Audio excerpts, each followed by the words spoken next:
ऐसे फाइनेंशियल हालात ऐसे थे कि हम सरवाइव नहीं कर सकते थे। कि मेरे पास एक टूटी हुई पल्सर मोटरसाइकिल होती थी। अच्छा। 4 क्लास हम लिफ्ट लेके आते थे, जिससे वो 50 रुपए का पेट्रोल के पैसे बचाए जा सके। पल्सर से आगे बढ़ के दुनिया की जितनी लग्जरी गाड़ियां हैं, आज वो सारा सेगमेंट की गाड़ियां मेरे पास है। नॉर्थ वेस्ट का टी पॉइंट क्या इफेक्ट करता है लाइफ में? तो आपने कहा था कि नॉर्थ वेस्ट का टी पॉइंट के ऊपर अगर आप बैठते हैं तो ना पैसा रहेगा, ना रिलेशन रहेगा, सब कुछ खत्म हो जाएगा। वास्तु के अंदर 2 लाइन होती है, फा लाइन एंड मा लाइन। तो आप कभी भी कंप्रोमाइज मत करना फा लाइन के ऊपर। नॉर्थ ईस्ट बेसिकली क्या है? आपका हेड, जी सर। साउथ वेस्ट टांगे, जी सर। और सेंटर आपका नेबल। जी सर। तो एनर्जी का फ्लो अगर आप देखें तो सर से चलता है, जी सर, पैरों तक जाता है, जी सर। और वाया सेंटर होके जाता है। बिल्कुल। मेरी जो क्लाइंटेज है वो सब आईएएस, आईपीएस, बड़े मिनिस्टर्स, अच्छे लेवल के लोग हैं।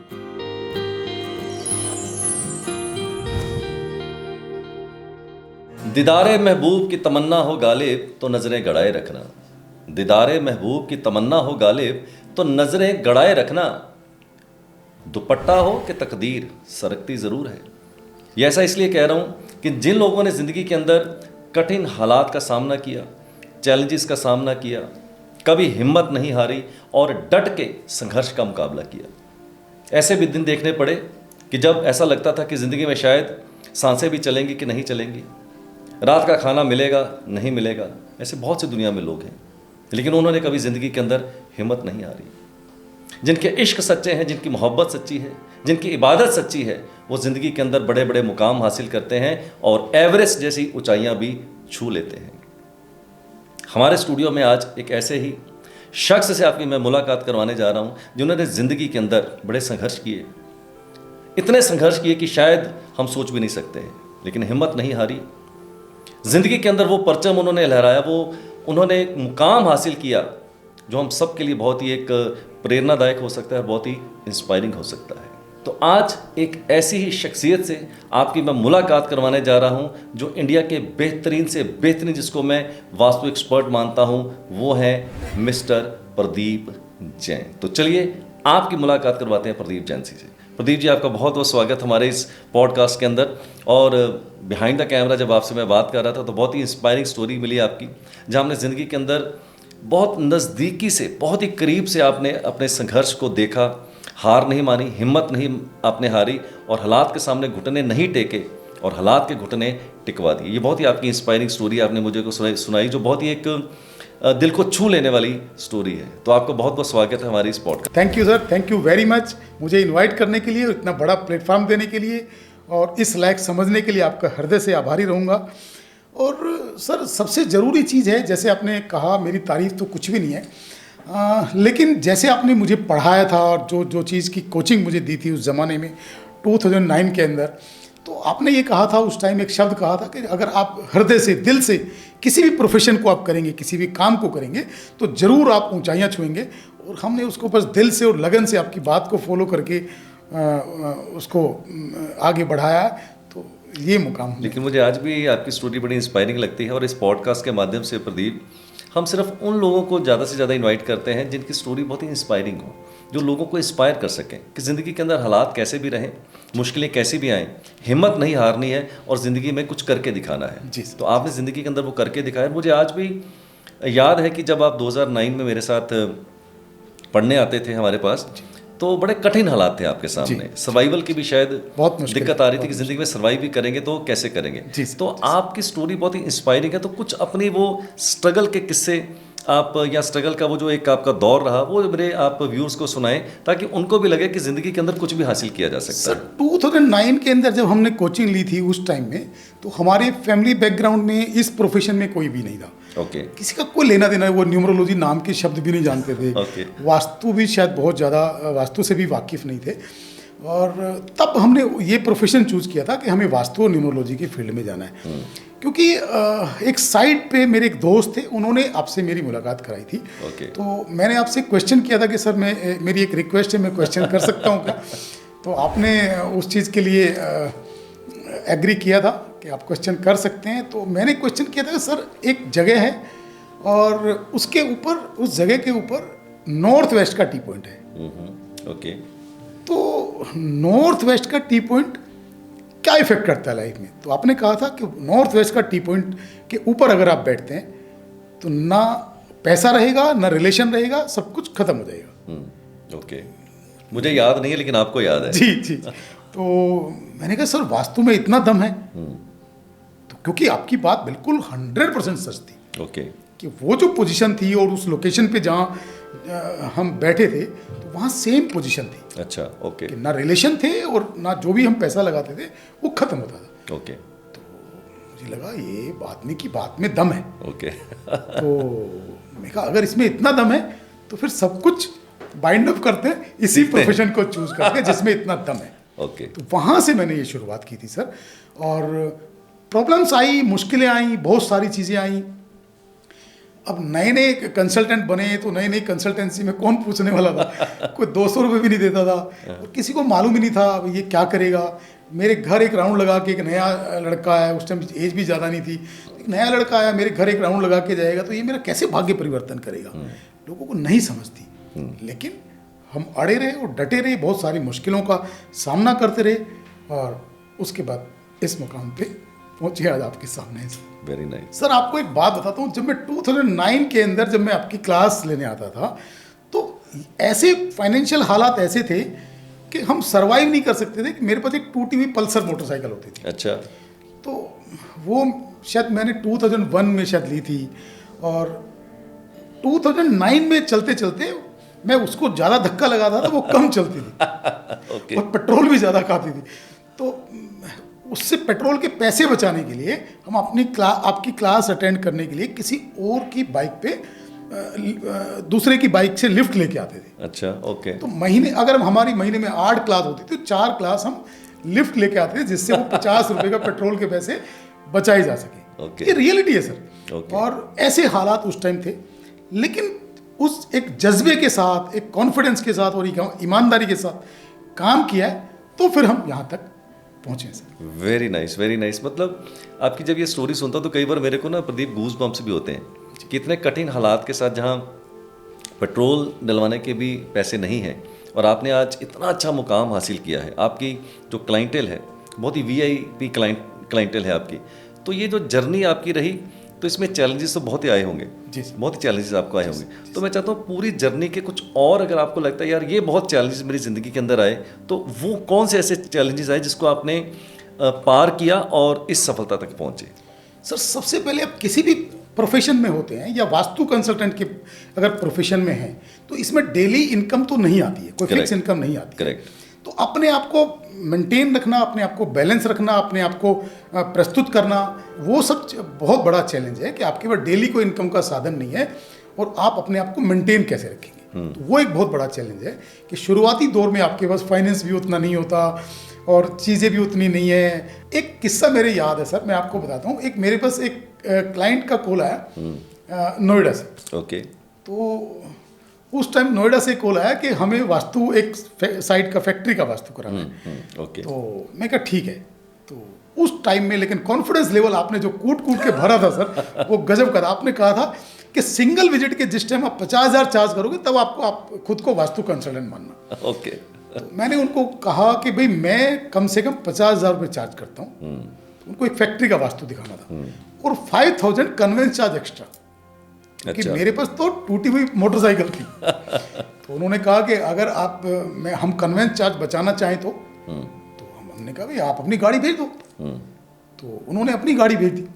अब जिस एरिया में मैं रहता था वो बहुत कंजस्टेड था और उन्होंने जिस टाइम वो गाड़ी भेजी तो BMW की 7 सीरीज गाड़ी मुझे लेने के लिए भेजी। ओह अच्छा।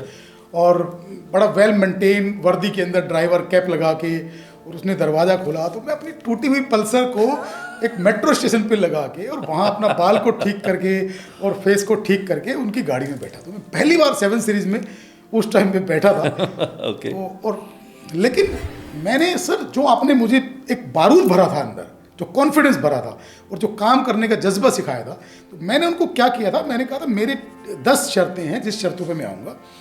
एक तो मुझे आप अपने फैक्ट्री के बाहर मिलने चाहिए, आपकी टीम में टाइम वेस्ट नहीं करूँगा, सिर्फ 25 मिनट का टाइम दूंगा। ओके। तो वो लोग अपने मैनेजमेंट के साथ अपने मेन गेट पे थे फैक्ट्री के। दूसरा ये कि आप खाने पीने के लफड़े में नहीं पड़ना, क्योंकि अगर मेरे 30 मिनट हो गए तो चार्ज डबल हो जाएंगे।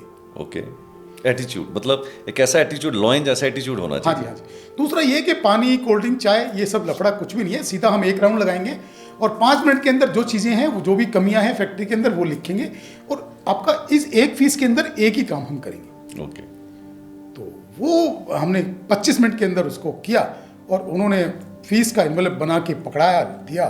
तो उन्होंने कहा सर एक साइड हमें और दिखानी है। मैं कहा सर नेक्स्ट टाइम, अभी नहीं। तो अगर आपको काम करना नहीं आता, अगर आप लालची हैं, आप एटीट्यूड आपके अंदर नहीं है, आपको लगता है कोई नहीं 50,000 और मिलेंगे या 25,000 और मिलेंगे, दूसरा काम भी कर लेता हूँ, तो आप जिंदगी में सर्वाइव नहीं कर सकते सर। वो बहुत जरूरी, मतलब आपको त्याग करना भी आना चाहिए लाइफ में कि आपको किस एटीट्यूड के साथ काम करना है।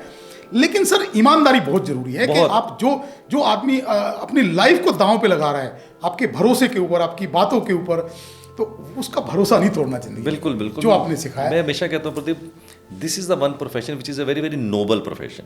जी, ये परमात्मा का दिया हुआ प्रोफेशन है, it's a God's call.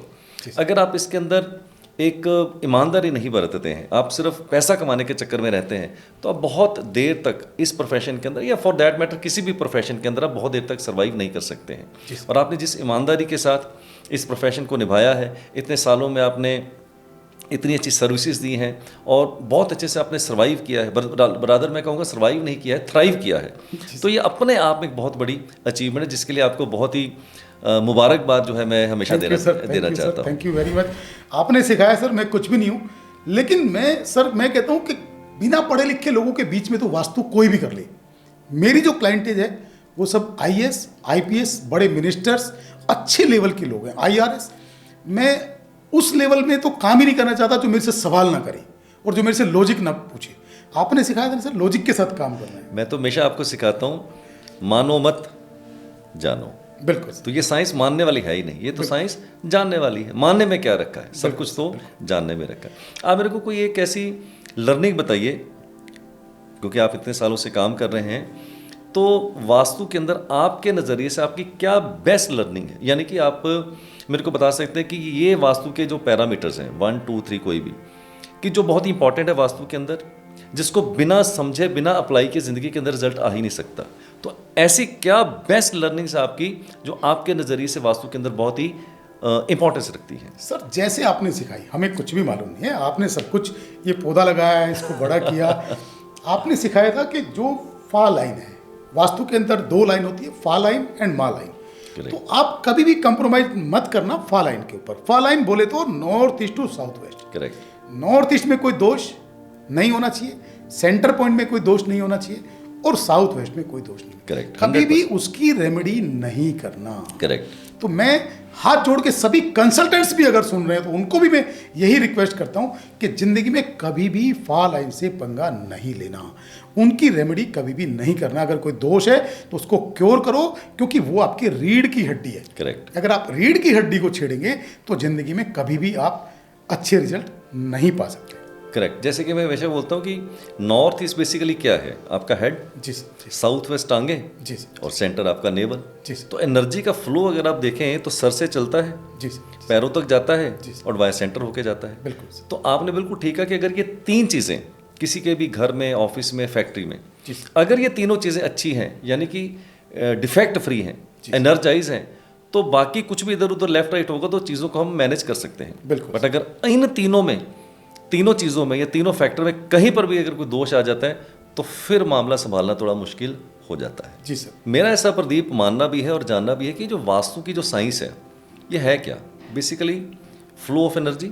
Ji sir. Energy को कैसे आप बैलेंस करते हैं, राइट। आप मुझे देख रहे हैं, मैं आपको देख रहा हूँ, आप यहाँ बैठे हैं, मैं यहाँ बैठा हूँ, तो कैसे बैठे, कुछ ना कुछ तो एनर्जी से हमारे अंदर काम कर ही रही होंगी। जी सर। तो एनर्जीज का ही सारा खेल है वास्तु के अंदर, राइट।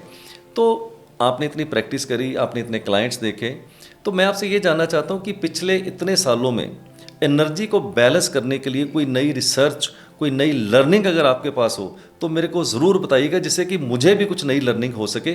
तो कुछ ऐसी आपके पास नई लर्निंग हो एनर्जी को बैलेंस करने के लिए, तो वो अगर आपके पास कोई है तो मेरे को आप जरूर शेयर कीजिएगा। वो तो मैं जरूर शेयर करूंगा, लेकिन मेरी ऐसी तो कोई औकात नहीं है कि मैं आपको सिखा सकूं, वो तो ऐसा तो नहीं है। नहीं, हम यहाँ पर ना सिखाने आए हैं, हम एक स्टूडेंट हैं, आप भी एक स्टूडेंट हैं और मैं भी एक स्टूडेंट हूँ। हम एक अपनी नॉलेज को शेयर कर रहे हैं। बट मैंने पिछले 15 सालों से बहुत रिसर्च सर एनर्जीज के ऊपर की है जी। और उसमें मैंने ये देखा है कि जैसे हम कहते हैं कि फा लाइन, मैंने फा लाइन को बहुत बहुत गहराई से पढ़ा है। Correct. North east to south waste.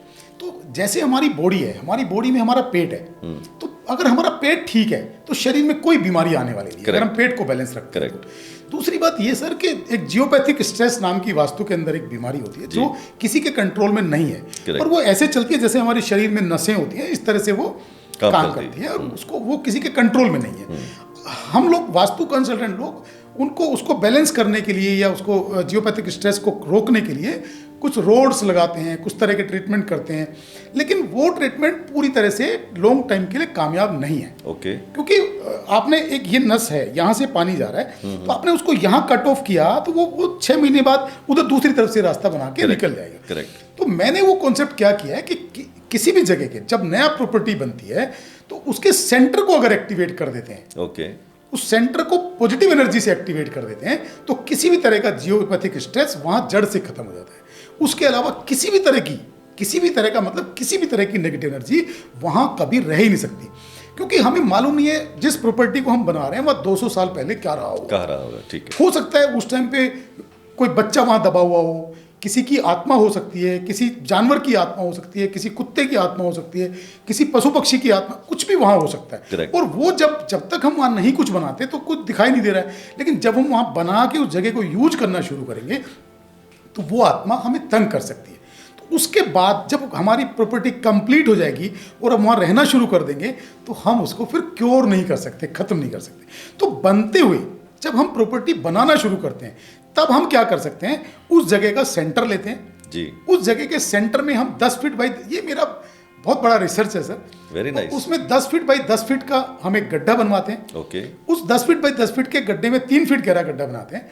उस पुरानी मिट्टी को हम बाहर फेंकवा देते हैं, नई खेत की जो ताजी मिट्टी होती है वो उसके में फिल करने के लिए मंगाते हैं, और 81 पिरामिड की 5 लेयर उसमें लगाते हैं। 81 की 5 लेयर्स। हाँ जी। ओके, वेरी एक लेयर में 81 पिरामिड लगाते हैं, उसको फिर मिट्टी से प्रॉपर पूजा पाठ करके मंत्रित करके, और जो 9 प्लैनेट्स का जो भोग है, वस्त्र है, सब कुछ दे के उसको फिल करते हैं। फिर सेकंड लेयर हम स्वास्तिक यंत्र की लगाते हैं 81 की। ओके। फिर उसको फिल करते हैं। फिर थर्ड लेयर पिरामिड की लगाते हैं। फिर फोर्थ लेयर फिर स्वास्तिक यंत्र की लगाते हैं। फिर फिफ्थ लेयर पिरामिड की लगाते हैं। इस तरह से उसको और नई मिट्टी से फिल करते हैं, तो जो सेंटर है आपका वो प्योर हो जाता है। तो अगर आपके उस प्रॉपर्टी के अंदर कुछ भी दोष, कहीं भी कुछ रहा होगा, तो वो सब कुछ क्योर हो जाता है। और ये जो ट्रीटमेंट है इसका ओरा 100 स्क्वायर मीटर का ओरा है। ओके। इसको ओरा मीटर से कभी भी आप चेक कर सकते हैं। 100 स्क्वायर मतलब उसके 100 स्क्वायर मीटर के अंदर किसी भी तरह की नेगेटिव एनर्जी एंटर नहीं कर सकते। देखिए, आपने मेरी थॉट को ना और ज़्यादा रीइंफोर्स किया है। जैसे कि मैं जब अपने सेशंस लेता हूँ वास्तु के, तो वहाँ मैं बताता हूँ कि दिशाएं तो 8 ही हैं और एक सेंटर है। Centre is not a direction. तो मैं वहाँ पर क्या एजुकेट करता हूँ कि 8 दिशाओं का जो बाप है, 8 दिशाओं का जो बाप है वो सेंटर है।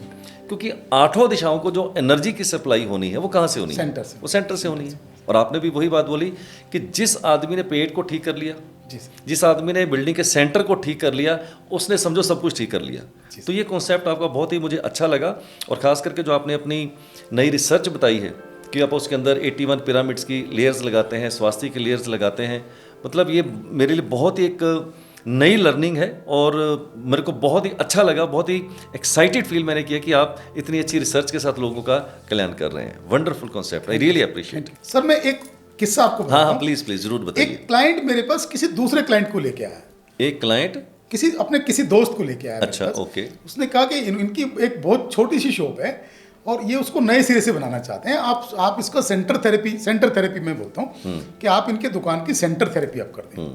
तो ये दिल्ली का किस्सा है। अच्छा, ओके। तो मैंने उनके कहने पे मैं उनकी शॉप पे गया, वो पूरा उनका डायरेक्शंस देखी और उस वास्तु के अकॉर्डिंग जो चीज़ें थी उनको बताई, और वहाँ सेंटर थेरेपी का जो ट्रीटमेंट मेरा है 5 लेयर का, वो सेंटर थेरेपी का ट्रीटमेंट किया।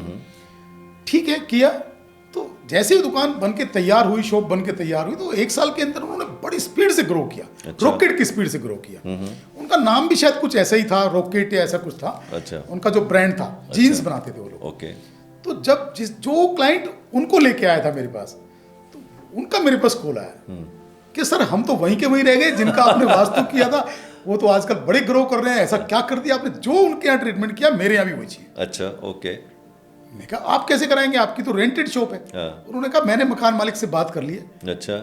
और जैसे ही 2-3 दिन की छुट्टी आएगी, बड़ी स्पीड से मैं काम करके और दुकान के अंदर जो ट्रीटमेंट आपने वहाँ किया, मैं खड्डा खुदवा के वही ट्रीटमेंट वहाँ कराऊंगा। ओके। सर आप बिलीव नहीं करेंगे, वही ट्रीटमेंट रेंटेड शॉप में उन्होंने अपने यहाँ कराया। रेंटेड शॉप के अंदर? रेंटेड शॉप के अंदर। ओके। और उस शॉप पे बैठ के 1 साल में 15 करोड़ रन थी। वाह, क्या बात है, वेरी नाइस, वेरी नाइस। तो ये बिलीव सिस्टम है आपका कि, और ये एनर्जीज का सारा गेम है कि आप अगर एनर्जीज को यूज करते हैं और सही तरीके से यूज करते हैं, और तो आप कहीं का कहीं लाइफ में पहुंच सकते हैं। लेकिन सच्चाई और ईमानदारी होनी चाहिए जिंदगी में, किसी को चीट नहीं करना, धोखा नहीं करना, जैसे आपने सीखा। बिल्कुल बिल्कुल बिल्कुल बिल्कुल। अच्छा प्रदीप, चलते चलते मेरे को यार एक बात बताओ, मेरे को बड़ा ना एक्साइटमेंट हो रही है आपसे पूछते हुए। जर्नी तो शुरू हुई थी वो बाइक से, जो आपने बताया था, जिसमें पेट्रोल डलवाने के भी कई बार पैसे नहीं होते थे, राइट? तो जर्नी स्टार्ट हुई थी आपकी उससे पल्सर बाइक से। पल्सर थी ना? पल्सर।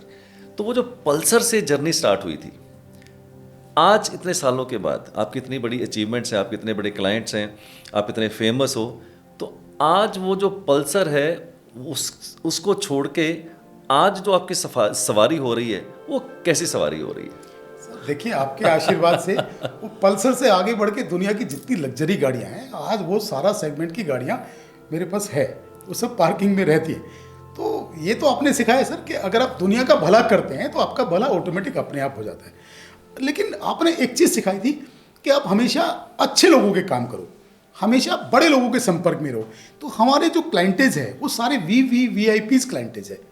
तो अभी मुझे एक क्लाइंट मिला सर नोएडा में, तो किसी आर्किटेक्ट के थ्रू क्लाइंट मिला।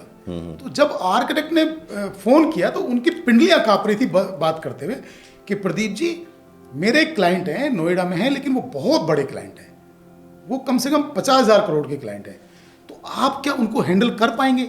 उनकी एक फैक्ट्री देखनी है और दुनिया के टॉप 10 वास्तु कंसल्टेंट से वो कंसल्ट भी कर चुके हैं, तो क्या आप उनको सर्विस दे पाएंगे? मैं कहा टेंशन ना करें, आप मेरा नंबर उनको दे दें, क्योंकि मैं तो कॉल नहीं करूँगा, आप मेरा नंबर उनको दें, आप टेंशन ना करें। तो जब मैं गया वहाँ पे तो उनकी फैक्ट्री देखी। अभी ये बात है सर मई की, तो मई में बहुत ज़ोरदार गर्मी थी, वो क्लाइंट वाकई बहुत बड़े थे और उनकी फैक्ट्री, वो उनका काम था कि वो बहुत बड़ी इंडस्ट्रीज़ बना के रेंट आउट करने का था। एक इंडस्ट्री उन्होंने अपनी बनाई हुई थी, वो इंडस्ट्री उनकी फेल थी क्योंकि उन्होंने नॉर्थ ईस्ट में कंस्ट्रक्शन हैवी किया हुआ था, साउथ वेस्ट को। तो मैंने उनको कहा कि देखो अभी हमें छत पे चलना है, चाहते ही हेलो होते ही मैंने कहा अभी छत पे चलना है, तो डिहाइड्रेशन किसी को ना हो तो आप लोग पानी वानी पी लो, अभी हम छत पे चलेंगे। उन्होंने कहा सर 52 टेम्परेचर है, आप छत पे चलेंगे? वास्तु कंसल्टेंट तो इतनी मेहनत कभी करते नहीं है। मैंने कहा हम तो करते हैं सर, तो आप लोग रेडी हो जाओ।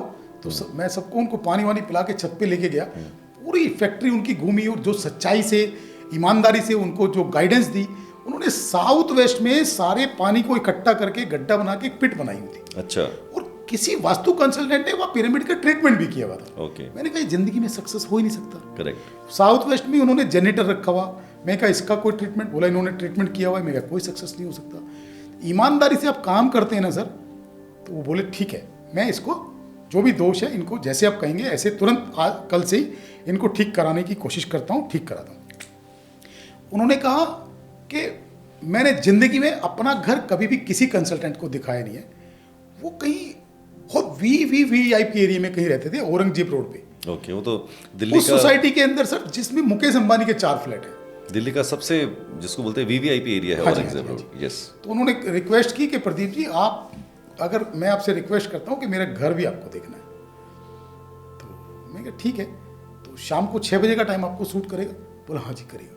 मैं इतने एक विजिट करके आता हूँ, शाम को 6 बजे आपके घर मिलते हैं। तो सर जब आप सच्चाई से कंसल्टेंसी देते हैं और ईमानदारी से आप लगन से बिना लालच के और बिना धोखे फरेब के आप काम करते हैं, तो बड़े बड़े क्लाइंट आपके पास आ जाते हैं ऑटोमेटिक। और जब बड़े क्लाइंट आते हैं तो आप उनका भला करते हैं, तो आपका भला, गाड़ियाँ, ये पैसा, ये सब तो अपने आप आ जाता है सर, इसकी कोई बहुत बड़ी बात नहीं है। मैं हमेशा जब भी अपने क्लास के सेशंस लेता हूँ तो एक बात हमेशा सबको बोलता हूँ, प्रदीप, ये एक ऐसा प्रोफेशन है जहाँ पैसे की कमी नहीं है। जी राइट। पैसा कमाना बहुत आसान है, पर चरित्र बचाना बहुत मुश्किल है। बिल्कुल। तो मैं चाहता हूँ कि पैसा कमाइए, पैसा कमाने में कोई बुराई नहीं है, बट अपने चरित्र को हमेशा अगर आप बचा के रखते हैं तो मैं समझता हूँ कि आप हमेशा एक अपनी आत्मा को साफ रखते हैं, आपके चेहरे का जिसको बोलते हैं ना ऑरा भी अलग हो जाता है। And I am really proud of you कि आपने इतने सालों में मेहनत करी, ईमानदारी के साथ मेहनत करी और एक गाड़ियों का, लग्जरी गाड़ियों का आपने काफिला बनाया। तो मुझे समझता है वो सफलता कहीं ना कहीं आपकी नहीं, मेरी ही सफलता हो गई होगी। तो I really really totally congratulate you. Thank you sir, thank you. तो ये थे हमारे साथ आज बहुत ही एक फेमस वास्तु एक्सपर्ट प्रदीप जैन जी। तो आपने देखा उनकी जर्नी कैसी रही, बहुत ही उन्होंने चैलेंजेस का सामना किया और आज बड़े बड़े जो उद्योगपति हैं, बड़े बड़े जो फेमस इंडस्ट्रियलिस्ट हैं, वो आज प्रदीप जैन जी की जो है वो सर्विसेज लेते हैं। अगर आप भी प्रदीप जी से कांटेक्ट करना चाहते हैं, उनकी सर्विसेज लेना चाहते हैं, तो डिस्क्रिप्शन में हमने उनके कॉन्टैक्ट डिटेल्स सारे दिए हुए हैं, आप वहाँ पर जाके वो डिटेल्स चेक कर सकते हैं और प्रदीप जी की सर्विसेज भी आप ले सकते हैं। वो जिसे सुनकर खुशी से रो पड़े आंखें तेरी, वो जिसे सुनकर खुशी से रो पड़े आंखें तेरी, आसमानों से कभी ऐसी भी खबर आएगी। आज तेरी मुट्ठी में रेत है तो क्या हुआ, इस समंदर में कभी तेरी भी लहर आएगी, इस समंदर में कभी तेरी भी लहर आएगी। तो निराश मत होइए, हमेशा मेहनत करते रहिए सिंसेरिटी के साथ और मेहनत कीजिए तो आपके समंदर में भी हमेशा लहर आएगी और ज़रूर आएगी। तो इसी के साथ आपसे आज विदा लेते हैं और अगली पॉडकास्ट में एक नई शख्सियत के साथ फिर से हाजिर होते हैं, एक नई इंस्पायरिंग स्टोरी के साथ फिर से हाजिर हो जाएंगे। तब तक हमें आप इजाज़त दीजिए, मस्त रहिए, स्वस्थ रहिए, अपना ध्यान रखिए and lead your life nothing less than king size.